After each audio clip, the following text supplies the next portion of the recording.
Hello and welcome to ZeroPoint Energy, where there's 0 point what we talk about and just as much energy. I'm Sean. And this is Jorge. And today it is the 4th of July, 2023.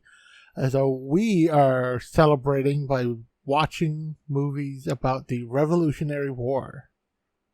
And it's a whole bag of stuff to talk about, honestly. It's kind of weird.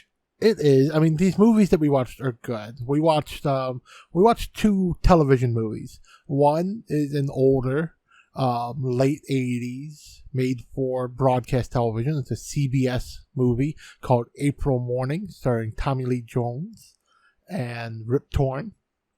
The other one was a 2000 A&E dramatization movie starring Jeff Daniels, and they're both good in their own rights. They both flub a few things with history, but it's, the general interpretations of what we know for history. There's always going to be minor interpretations when it comes to these docudrama style movies, but they're good. And they do cover wildly different aspects of the war.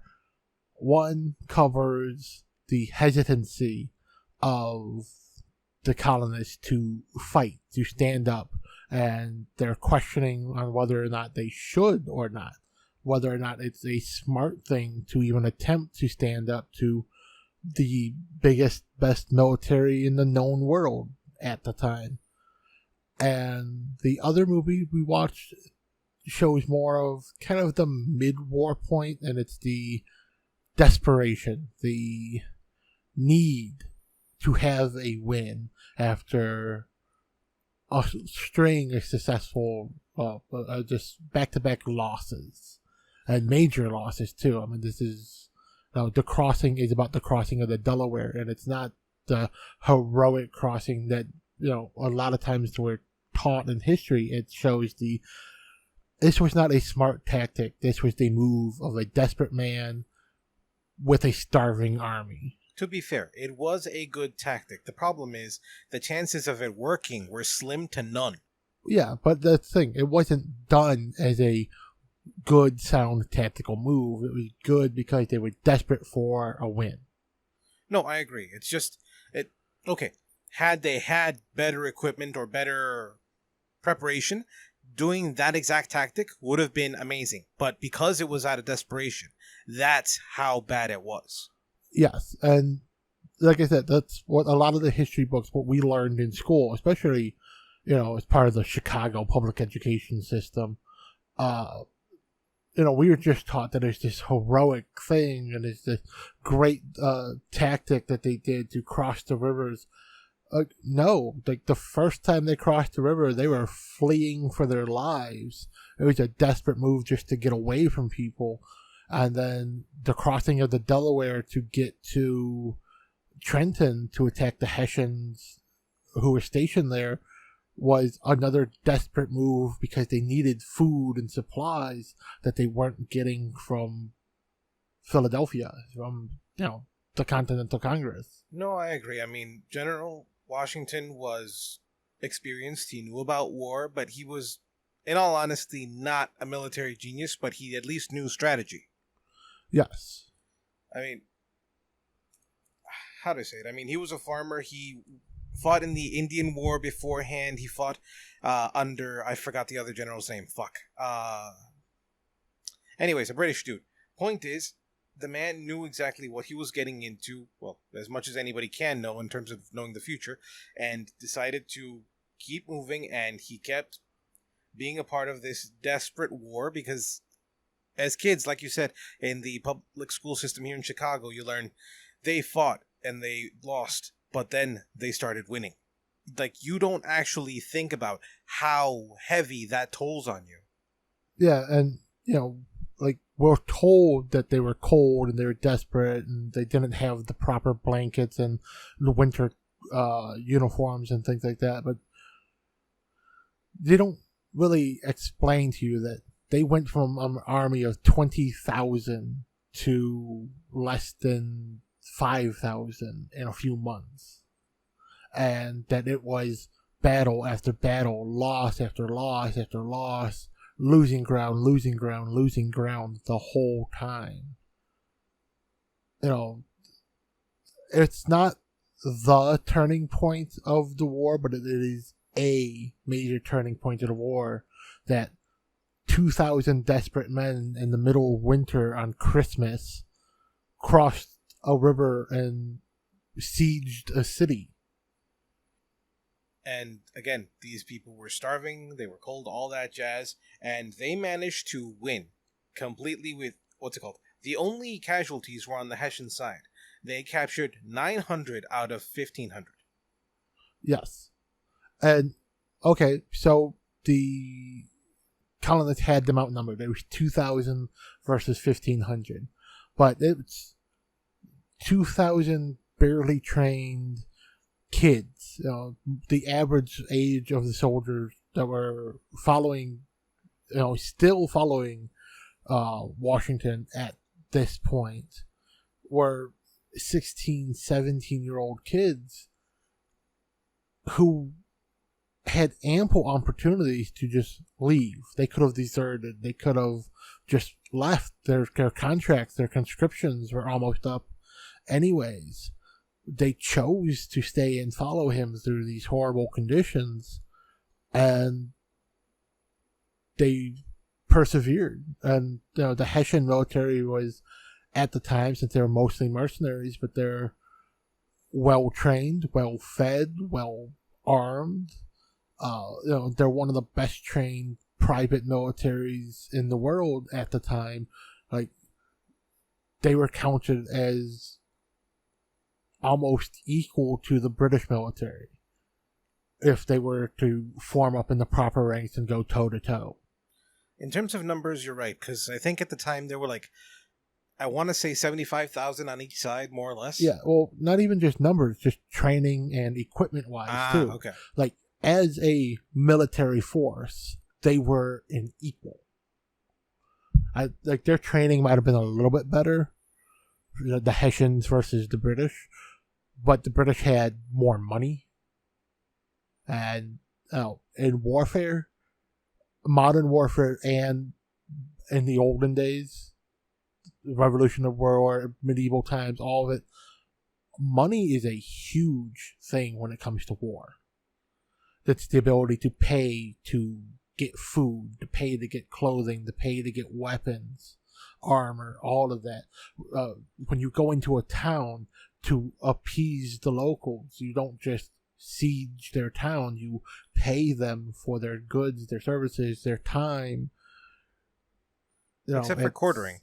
Yeah, well, I mean, yeah, it's quartering, and that's why you pay them for it. I thought the whole point was so that they didn't have to pay and take care of their soldiers. They used other people, farmers and stuff. They put them in the barn or whatever. But the idea was you have to feed them because that is your duty as a citizen of the crown. It was, but that's why the British didn't care as much, because everybody is the subject of the crown. Therefore, you have to do what we say. You're lesser than us. Especially if you're outside of Britain, England. An attitude that stayed up until Hong Kong's release. An attitude that still exists to this day. Alright, I can't argue that. Okay. Now, specifically, go ahead. So, that's the movie The Crossing in a nutshell. Hold on, wait. About the money, though. Because the whole idea behind the Revolutionary War was we were tired of, taxation, no representation, and basically money, because they were bankrupt after the Indian War, you know what I mean? Or French-Indian War. Yeah. So then they had money to spend on Hessians, but they were basically bleeding the colonies dry. Well, because they were also fighting the French at the same time. That wasn't until later, though. It was during the Revolutionary War. Well, yes. I mean, it wasn't at the beginning of the war, but it was during the times of the war. Okay, fine. So, the British were stretched across the European theater for combat, and they're stretched across the Americas. which goes to show how giant their military is, that they threw 75,000 men at the colonists plus a good chunk of their navy, and we're still going toe to toe with the French. I swear I thought it was that the French didn't come until later. No, the French didn't come into our side until later. Okay, so then they were fighting a war on two fronts. Okay, then it makes sense. Yeah. I don't know if it was a proper war, but they were having battles and stuff with them. They weren't exactly on friendly terms. And then the French switched to the U.S. side because the French Revolution happened during the American Revolution. No, I thought it was after. And then the French asked for our aid, and we were like, nope, we're not helping y'all because we're barely getting our own affairs in order. Hold on. You know what? Fuck it. We're looking it up. We got computers. Yeah, we forget. I know is a lot of these major events of history that happened in the mid 1700s to early 1800s, they all happened pretty much in rapid succession. Almost simultaneously. Alright, let's see what we got here. Alright, we have them during the war. I'm looking for prior to the war, if anything.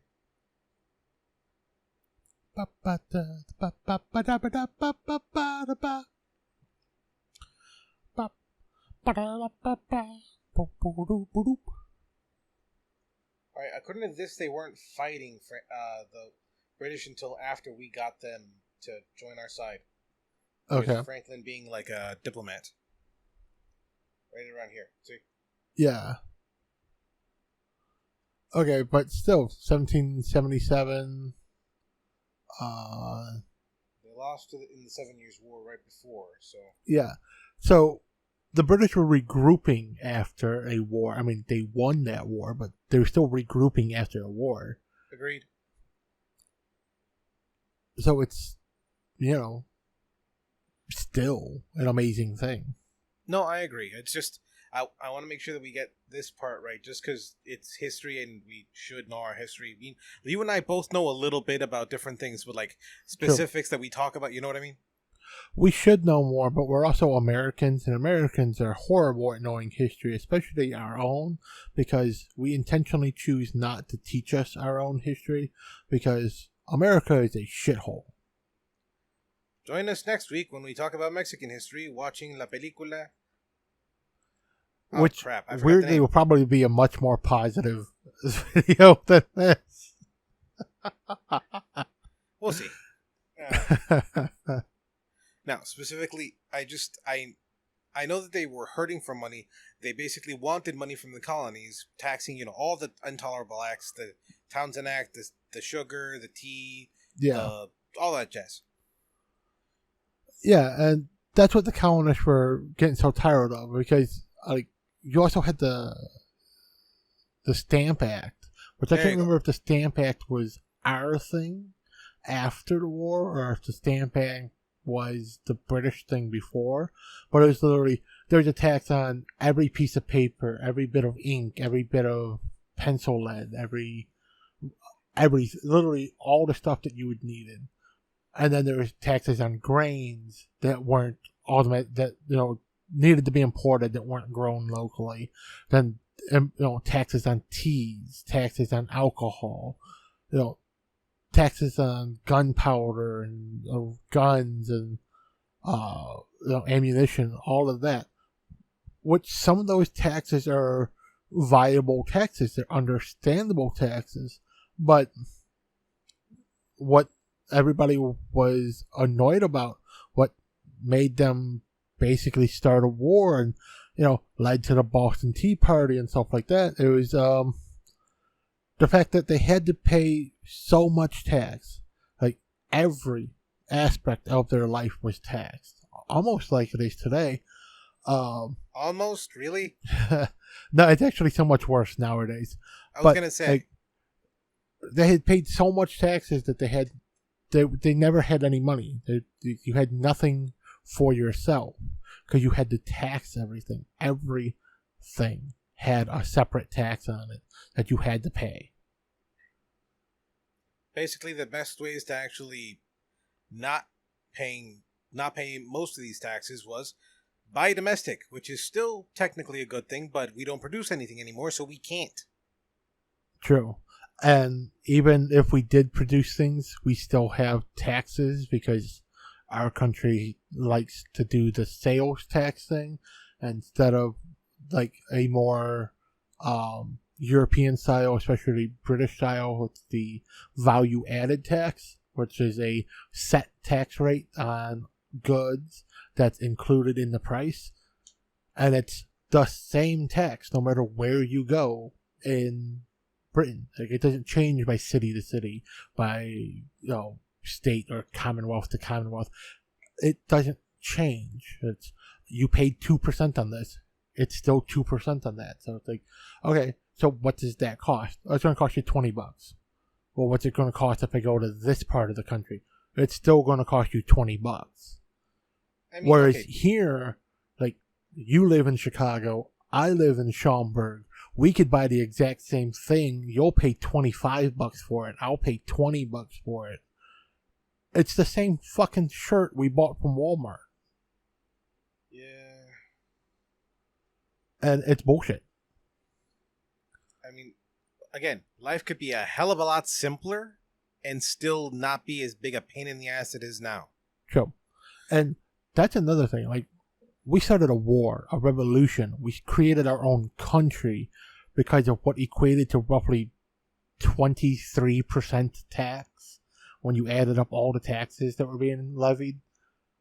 When you add up all the tax you pay now, when you add up sales tax, county tax, state tax, federal tax, income tax, tobacco tax, alcohol tax, like, if you factor all of that in, you're paying 60 to 70% tax on goods and services.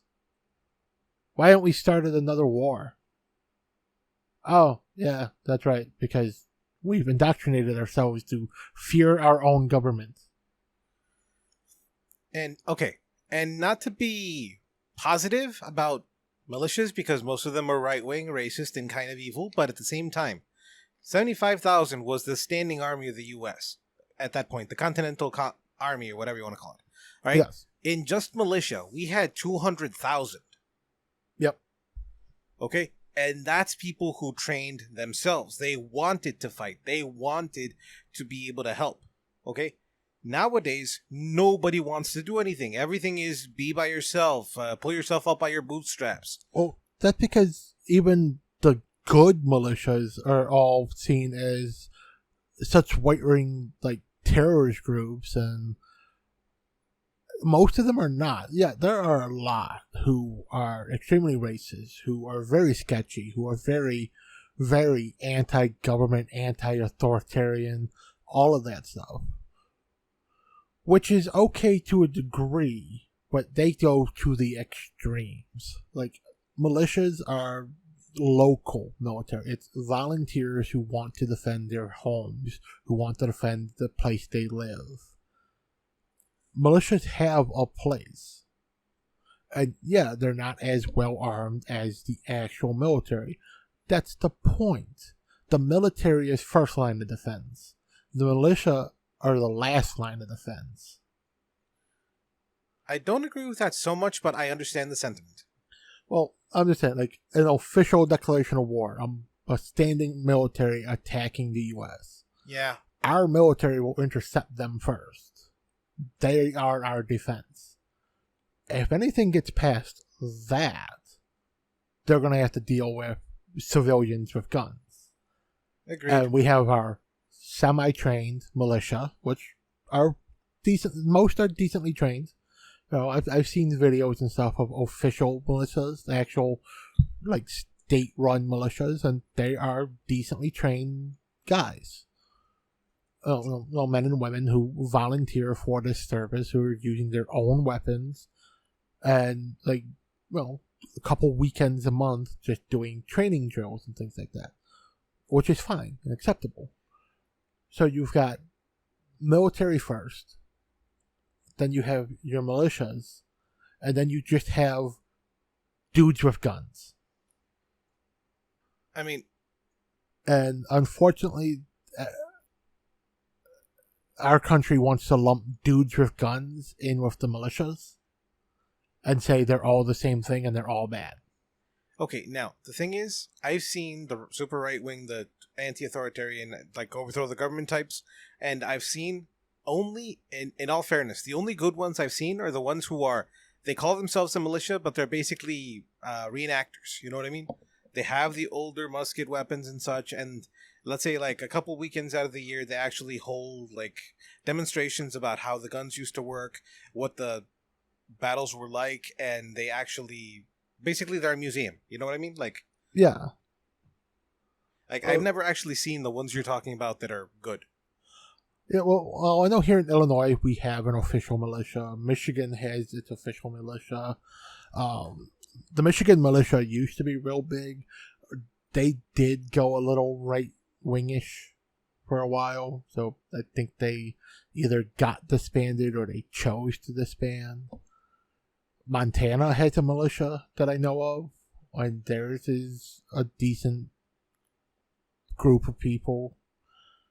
Like all 50 states have rules in place to have a militia, but not all 50 states have a militia. Gotcha. Okay. I mean, again, and not to say that right wing, left wing, like, politically speaking, I could care less what you are because you're trying to defend something. But at the same time, the ones who are very, very outspoken about how much they hate the government and stuff are usually right wing. Yes, that's one thing that we will say, that here at ZeroPoint Energy, we are very pro 2A. But we do understand why there are laws and why they have to be the way they are. We don't really agree with all of it because, a lot of it is the stricter you are about those types of laws, the harder it is for the law-abiding citizens to actually follow them. So, you start turning law-abiding citizens into criminals by changing the law all of a sudden. So then only criminals have guns. Because criminals are going to get guns no matter what. Stop making it harder for the people who want to follow the law to get guns. Agreed. But back to what we're discussing. So the first movie we talked about, like, we've been spending a lot of time on talking about our second movie, The Crossing, which is a good movie. But I think the first one, it's not as good of a movie, but it's a bit more historically accurate. Oh. And I think it has a better message because it's the battles of Lexington and Concord. And it's the shot heard around the world. That's what we're taught about it in school. That somebody fired first and it led to bloodshed. Now, we have learned in truth over years and years and years that it was a colonist who fired the first shot. It was? It was. It was definitely a colonist who fired the first shot. Okay, you're gonna have to show me later, but okay, fine. Assuming you're right. It was like they didn't hit anyone. It was just they fired the first shot, which triggered the response, and Lexington turned into a bloodbath. Sorry, it's just that ever since I was a kid, you hear nobody knows, nobody knows, nobody knows, and then suddenly one of my best friends tells me, "Yeah, it was one of us." Like, okay, it makes sense, but at the same time, really? But it was literally one of those, like, they fired just triggered a response. Oh, yeah. This movie kind of goes to show who it's supposed to be. It's Solomon Chandler, because he's an ex-soldier from the French and Indian War, from the I forget which other wars he fought in, but he fought in multiple wars with the British, and on the side of the British, and also on the side of the Indians, and on the side of the French. He was basically a mercenary his whole life. He was very war happy. He reveled in the bloodshed. He enjoyed it. And they do kind of paint him as both a good guy and a bad guy in this movie. You shouldn't enjoy killing another person, even in war. It's not something to take pleasure in. Not something There's to take consequences to killing. And again, we have Rip Torn in our podcast once again, playing Solomon Chandler, like Sean said. And I love this man so much, honestly. Like, later on, you see him, he's all blustery and shit, but this is the first time where you see him more subdued, you know what I mean? Yeah, at the beginning of the movie, he's a bit more subdued and stuff. And it's not until, like even towards the beginning of the battle, you see him kind of sneaking up and getting into position. And you don't really see him take the shot, but they do show the tip of a musket come out from behind a brick wall. And it looks very similar to the brick wall that he was crouching behind. And then he shoots. And that's what triggered the British to start shooting and kind of the pandemonium of the attack. But, our lead for the first half of the movie, Tommy Lee Jones playing Moses Cooper, he's pro-militia. He wants there to be trained people to defend their homes. He wants there to be a militia in Lexington for the just in case. But he's also not a violent man. He doesn't want to have to kill anyone. He doesn't want anyone else to have to kill anyone. He believes that God is on his side and that reason will prevail. That when they hear about the attack coming and they know they're outgunned, they know they're outtrained, he's not telling people, oh, we have to fight against them. He's telling them, we're going to die if we try to fight against them. We are only going to go to show that we have weapons, that we're willing to defend ourselves. But if they leave us to be, we'll leave them be. He's fully expecting the British to come into Lexington, see the armed militia standing there, and either choose to ignore them or just tell them to disperse. Now, this man is an amazing pacifist, sorry. And he's a good man. You can tell. He loves his family. There's a little bit of conflict with his son because he's trying to remain stoic and such, be a man, all that jazz. But at the same time, he is trying to instill in his son the same values to try to understand in the same way he was taught. The whole, how to be a man, but then at the same time show a little emotion type thing that was popular back in the day. Yeah. It's what nowadays we would classify as toxic masculinity, where you keep your emotions close to your heart. Only show it to very few people, especially don't show it to other men. I mean, this doesn't make much sense just in terms of he did show emotion, but the idea is it can't be toxic if it's how you were taught to be. You know what I mean? Right, but it's like I said, it's what we know of now as toxic masculinity. It's not necessarily toxic. But it's not good either. There's nothing wrong with being open about your feelings, and sometimes it's really helpful to get it out. There's a reason why for so many years the rate of men of a certain age who unalived themselves Thank you. was so high, and it's because they had no one to talk to, and they didn't know how to talk about what they were feeling, because they had been taught forever that men don't do that. Men don't talk about their feelings. Men don't show their feelings. You keep it in. You only show it to a select few, and those select few you even don't show all. You show some. You show enough so that they know you care. That's toxic. It's not really toxic to the people around you. It's toxic to yourself. What we classify as toxic masculinity, or what the media classifies as toxic masculinity, is that toxicness of the way men are portrayed interacting with other people, which, basically chads. Yeah, no, that's assholes. No, yeah, I can agree to that. This is what I'm saying is toxic masculinity, is that inner toxicity, that you're poisoning yourself by keeping it bottled up, never talking to anybody, never expressing yourself, never seeking help when you know you need it. Okay, hear me out, and I'm being serious. I think that is necessary in some ways, just because of how society is, and I'm being serious. Like, toxic masculinity is a thing. It's toxic to keep everything inside, but at the same time, if you show the wrong person, they will use it against you. Well, yeah, I mean, that's why there's always that trust you have to build with people. You don't, I get not showing your true emotions, or making yourself vulnerable and out there to everyone in your life. Sometimes you do have to keep it in, but you have to let there be trusted people in your life that you open up to, that you talk about things to. Even if you know that they can't give you good advice, or that they're not going to have good advice to you, to know that you can trust to be able to talk with them about things, just so you can get it out.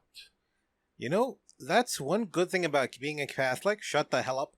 The idea is that we have confession, which means the priest cannot go about being a gossip or anything. They might, I'll admit it, but the whole idea is talk to them. Tell them, okay? You can talk literally about anything in there. It's not just about confession and shit. You can actually talk about what you're going through, if you need help, stuff like that. They also have some kind of, guidance or therapist type training. Again, it's not a lot, I'll admit it. Yeah, but it's there. It's getting it out sometimes, and sometimes that's all you need. Exactly. I mean, you and me have conversations like that all the time. You have a shit day, you give a call, and you just vent. I do the same thing to you. I just vent. Just need to get it out. I need somebody to hear me. You need somebody to hear you. You don't care what I have to say. You just want to get it out. Exactly. And same when I do it to you. I don't care what your opinion on it is. I just needed to get it off my chest. I needed to get it out. Because you keep it in, that's when the bad thoughts happen. And then, yes, they can build and such. But the idea is you hold it in until you can't, and then release, basically. Yes. This is, going back to the movie, this is also one of the very first Chad Lowe movies. And, he grew up to be an amazing actor, but he actually does a really good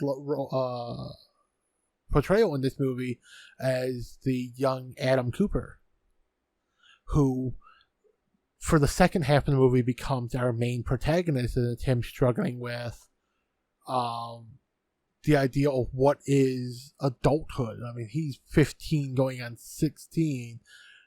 He watched his father die, standing up for his beliefs, but he watched his father die, and he had to, one, step up to become the man of his family, but also make those decisions of, I'm an adult now, but now I'm truly an adult. I'm a man. I'm not a kid anymore.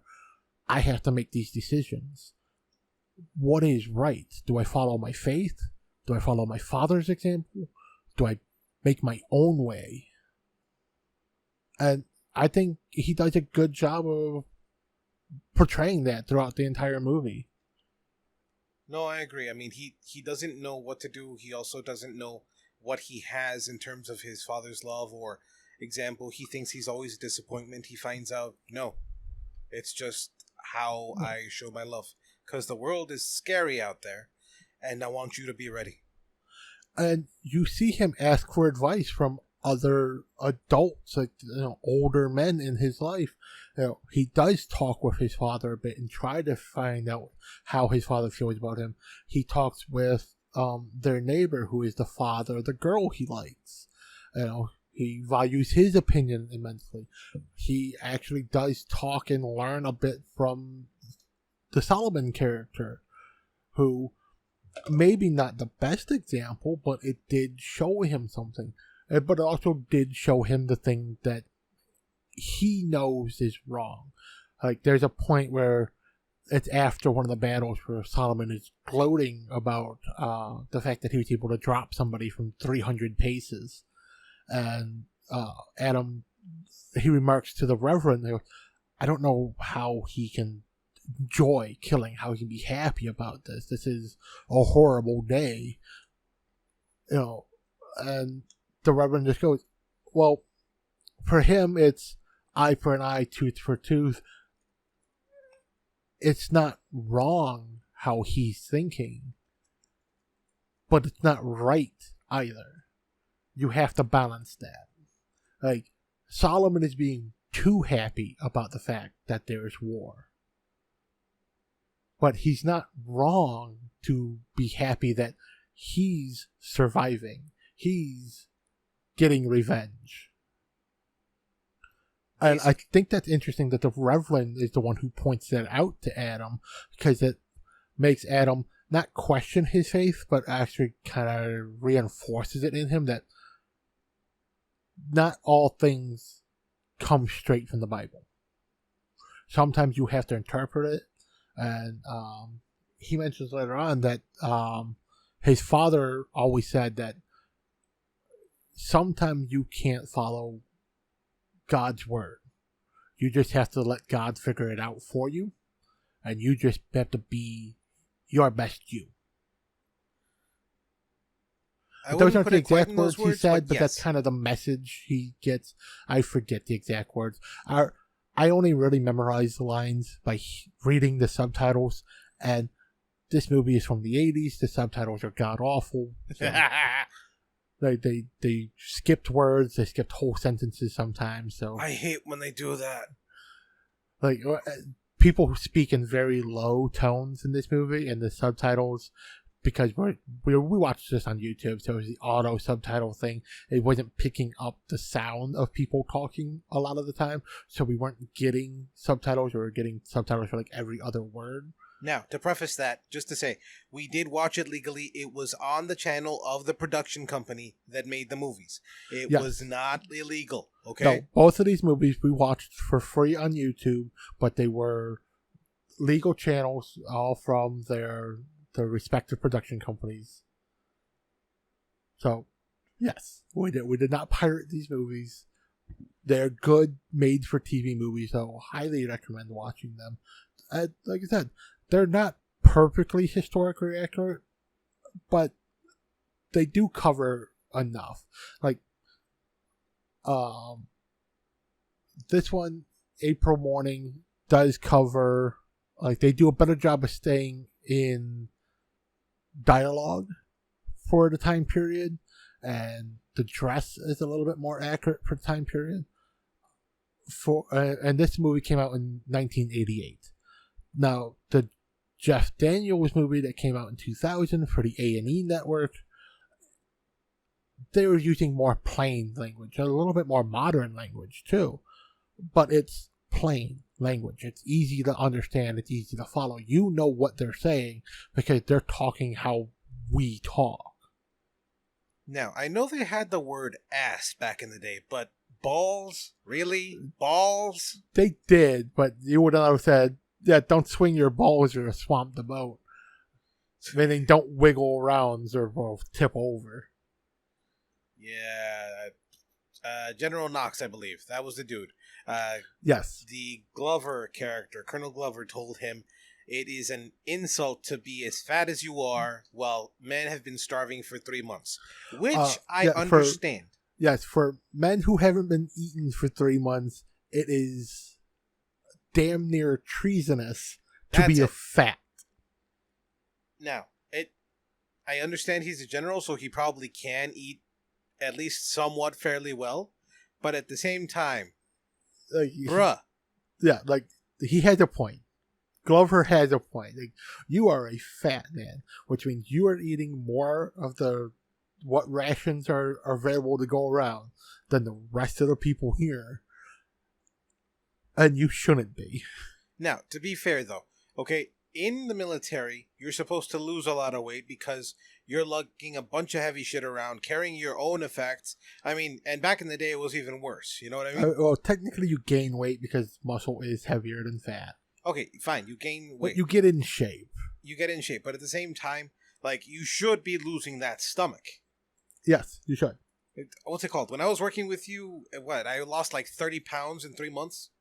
Yes, because you were doing physical labor. You weren't doing your normal office job where you're sitting on your ass. Like, you didn't gain a lot of weight, but you didn't lose a lot of weight. You just got more in shape. Like, by the way, eat your vegetables. Like you lost a lot of weight. But you really, like you said, you lost about 30 pounds. You looked like you lost 70. But that's because it moved. It became muscle mass in your arms and your legs. Now, the whole point is just that it's astounding, basically. Yeah. Well, like, it's one of those things, like, it makes sense that he's a bigger guy because he's a cannoneer. And those dudes, those cannons are not light. No. To be moving them around by hand, to be fucking at a march dragging those cannons with you, that's a thing. That's strength. That's stamina. So it would make sense that the cannoneers are a little bit bigger than everybody, but Knox is portrayed as a fat man. He is rather not rotund. A big, strong guy. He's not a big, muscular guy, or he's not even like power lifter type big. Who power lifters actually look like they're fat because it's more about muscle mass than muscle density with them. So, yeah, it's just a thing. Now, another important thing I want to talk about with the Crossing movie. Or did you have something else you wanted to say? No, go for it. With the Crossing movie, hold on. The Crossing. Specifically, how they... Okay, they'd been fighting for 6 months, and the entire war basically had propaganda up and down the coast, specifically to say how it's going and how bad it's going. But at the beginning of the war, there was propaganda just to even start the war. People from the South didn't want a war. You know, there was different sentiment because basically every state, like it is now, is its own country, and they're like, you know what, we don't really want to fight. Why should we fight just because y'all people from the North want to fight? Why the hell should we actually put up with it? And then they started talking about the Boston Massacre and how they... I remember, I forgot the newspaper, I forgot the name, fuck. Okay, point is, they were basically lying. There were hundreds of people who were killed in Boston and all this shit. And then everybody, like, basically got galvanized towards going to war. And that was the very, very first bit of lie to the public and you'll get this report. You know what I mean? And that still continues into today. It was necessary, but at the same time, what the fuck, dudes? You know? You make the battles seem worse than they are so that you have the support. Or you make them seem like they're not as bad as they are so that you don't lose the support.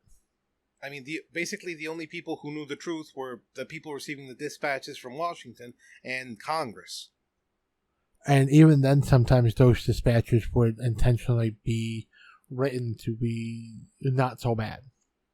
You know, my tea's gotten cold and I'm wondering why. If you people got that joke, I'm happy for you. If you didn't, look up songs. Fun times. But yeah, back to April Morning though. I don't know. I'd say of the two movies we watched, I think April Morning is a little bit better because it really shows that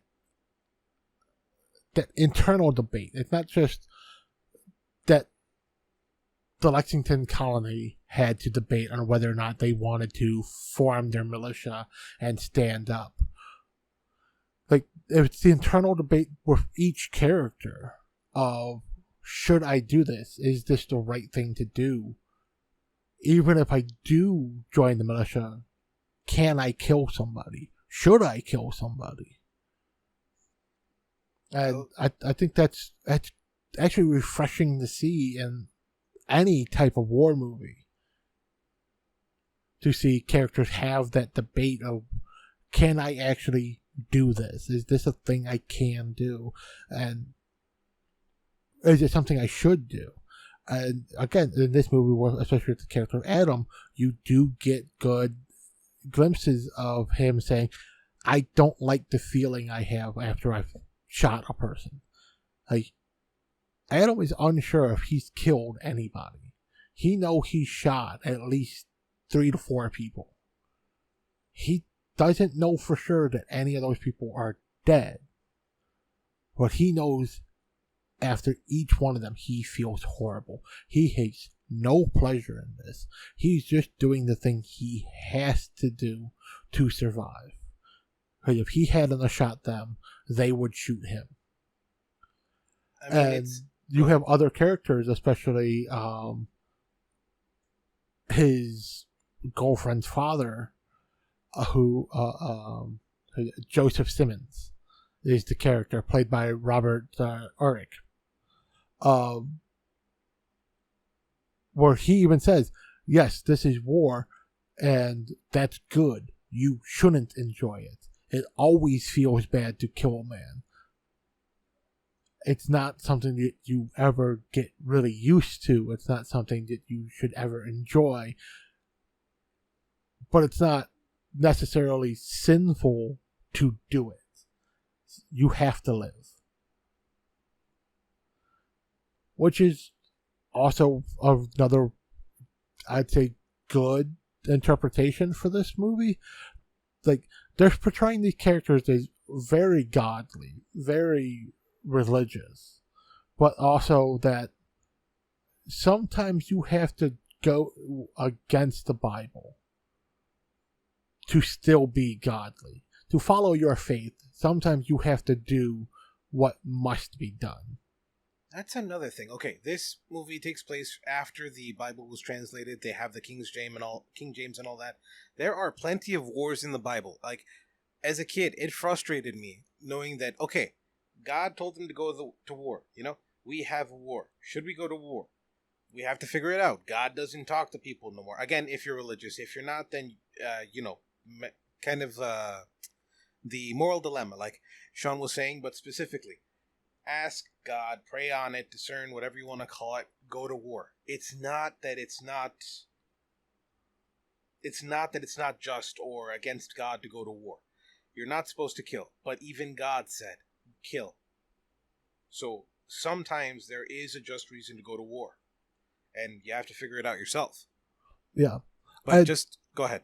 Towards the end, they have a point when Adam goes back home, and he's literally saying his evening grace over a meal, and he takes a moment to, in his prayer, he goes, I'm not going to ask you to bless our fights, bless our battles, and I'm not going to ask for protection in these battles. I just ask that you let me do what is right.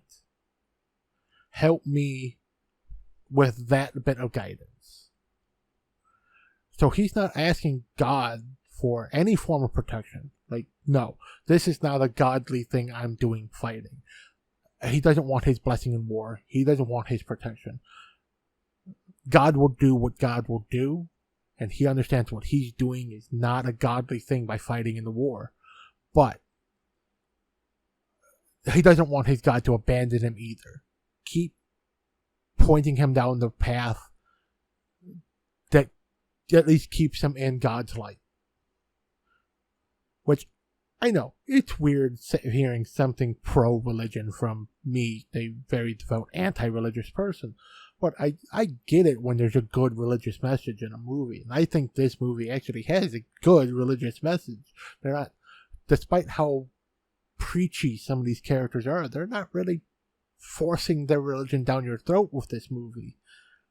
Because everyone in this movie is having that debate of, is this godly?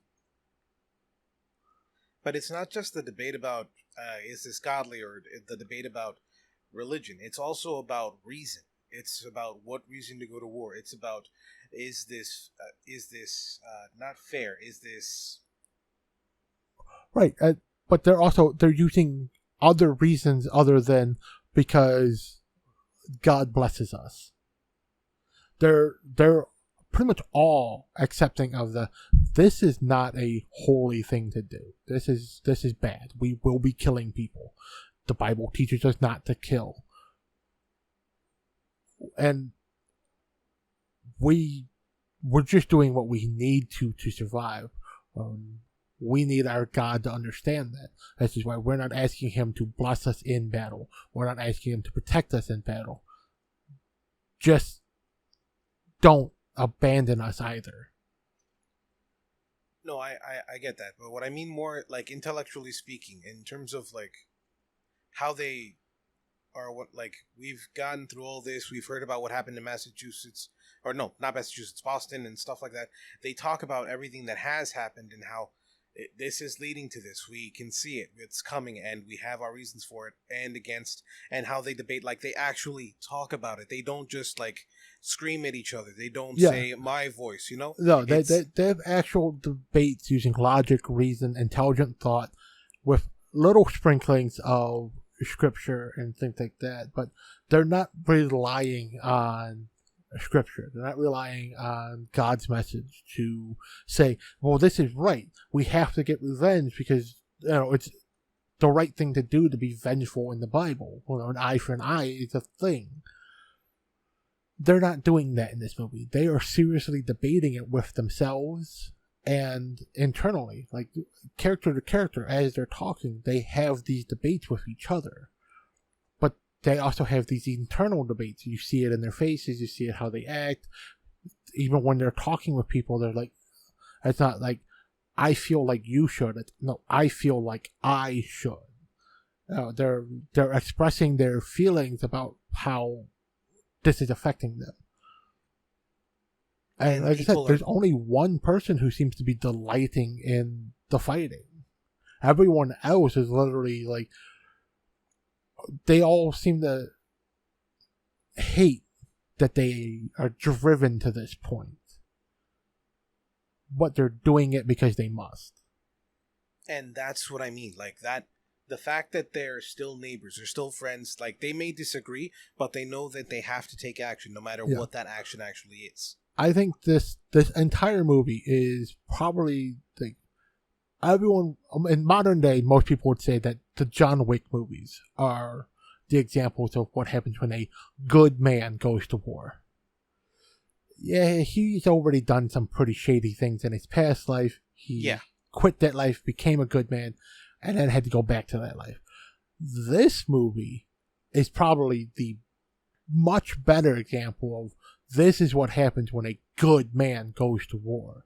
These people don't want to do this. They're doing it because they must.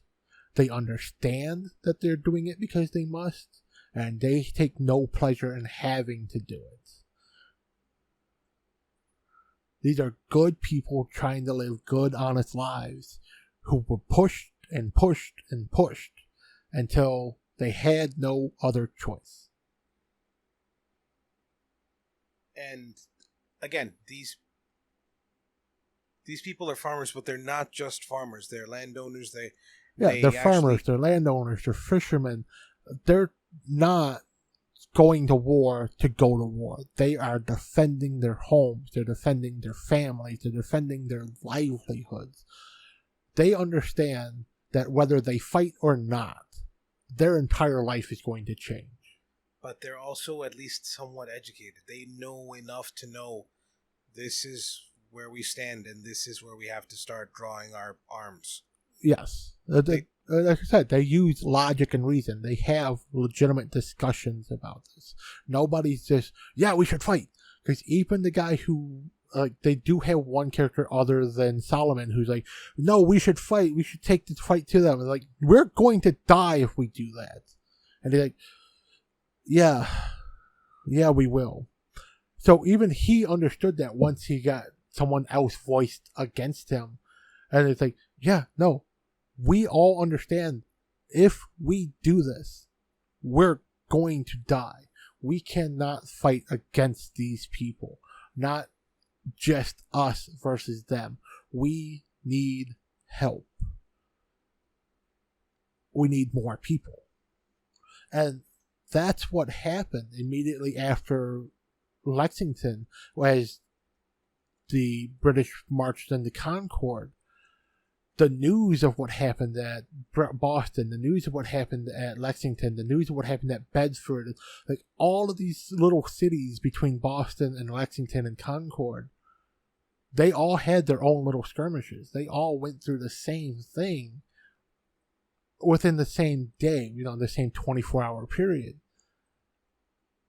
And all the survivors of that came together, and that's what beat the British back from Concord, what beat them back from Lexington, is that collection of people fighting for the common good, fighting for their homes. It's like, no, we can't be pushed around anymore, but we all have to work together. We're all in this. We're all affected by it.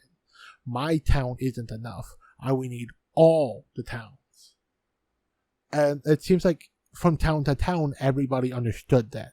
Nobody wanted a fight. But when they had the fight, they all came together to fight.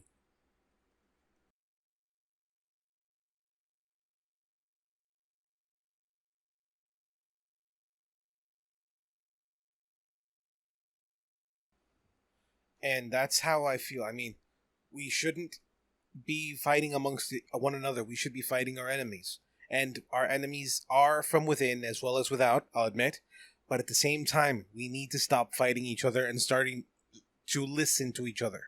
There's wisdom on both sides. It's not just, I'm a Democrat, I'm a Republican. Hell, we used to have the Whig Party, the Democratic Republican Party. We had so much debate and so much to talk about back in the day. And now it's just my talking points. No, my talking points. Yeah, and that's an important thing. Like, this movie shows where you can have a ton of different viewpoints in a room, and it doesn't have to devolve into a shouting match, into a fist fight. Just listen to each other. Be open to hearing another point of view. You're not always going to be right, but you're also not always wrong either. But you have to be open to at least listening. I'd say really a good example from that in our personal lives is we had a bunch of friends over the other day for, celebrate 4th of July and stuff, a little early, had a cookout and stuff. We had a very lively debate about politics and taxes and just the way the government's running and all of that. From 4 wildly different points of view about these things, we never raised our voices. We weren't name calling. We listened, we discussed, we debated, and it was a joyful time. None of us left that conversation angry. We didn't, that didn't end the day for us. Like, we continued on for the rest of the night. We ended up watching the NASCAR race together here in Chicago, which was an interesting race. But it showed that it's all you have to do is be willing to listen. Like, do I agree with the point of view that all my friends have? No. Do they agree with my point of view? No. Do I think they're dumb for their point of view? Also, no. I learned a lot because these people have educated themselves on something I am not well versed in. And I feel that they learned a lot because I've educated myself in things that they're not well versed in. And we took the time to listen to each other. I think we'll call it a night with that one, because I don't think I could say it any better myself. These movies were a jumping point for this kind of debate, this kind of talk. But at the same time, they're definitely worth watching for, again, some historical inaccuracies, like the boat with the crossing. Yeah, I think everybody gets that one a little bit wrong. I think that's from people telling the story and then writing it. They heard oar boat and thought OAR, so they went with like the big types of rowboats for like taking people from a deep water galley to shore. Realistically, because they were taking them from a mining camp that was up the river, a logging camp that was up the river, when they said oar boat, they meant oar, O-R-E, big kind of barge style boats, which is why they were so useful for transporting so many troops over, short distance. I know these rivers are several miles across, but it's a short distance, relatively speaking. In those days, probably not considered too short. I mean, yeah. Oh, wait, no, it was taking 20, 30 minutes each boat to get across, and it was taking, 10, 15 trips to get everybody across. These boats were only holding 10, 15 guys. Even for an oar barge at the time, that's not a massive barge. That's 10, 15 guys plus all their gear. You do that for 2,000 people, and you've only got 10 boats. Yeah, it takes hours. It took something like 6-7 hours to get everybody across the river. And that's thousands of people, 15 at a time on 2 boats. So just do the math, people. Yeah. Now, I definitely recommend these for a watch. Honestly, more April Morning than The Crossing, just because of the type of introspection it causes in you and the accuracies in what they have, especially with the clothing and the way they speak. Yes, April Morning is definitely the more historically accurate movie, the more period accurate movie, and it leads to more discussion. Like you said, we talked a lot about The Crossing, but that is literally a movie about an event that's kind of well discussed in history. They get some things wrong, but it is semi well discussed. You don't get a lot of discussion about the battles of Lexington and Concord, what is known as the shot heard round the world. You don't get a ton of information about that, and this movie does a good job with what information was available. And again, it sparks that internal debate, and if you watch it with other people, watch it with friends, it can spark that debate with your little group. But that's the thing. If you have a debate like that, listen. Don't let it turn into a shouting match. Don't let it hurt your friendships. Don't let it ruin your friendships. You're allowed to have differing opinions. But don't just close your mind. Listen to people. At least try to understand their point of view. You don't have to agree with them, but you should at least listen to them. Try to understand them. Yes. And with that, we're say goodbye. These are good movies. Definitely worth to watch. You can find them for free on YouTube. If you hunt, you can find them on DVD and Blu-ray. They do exist. I know The Crossing for A&E, you can find that on A&E's website. That's in their list of DVDs and stuff. You can order direct from them. But with that, good night, goodbye, happy 4th of July, bye-bye. Thank you for listening. This has been ZeroPoint Energy. Have a good one.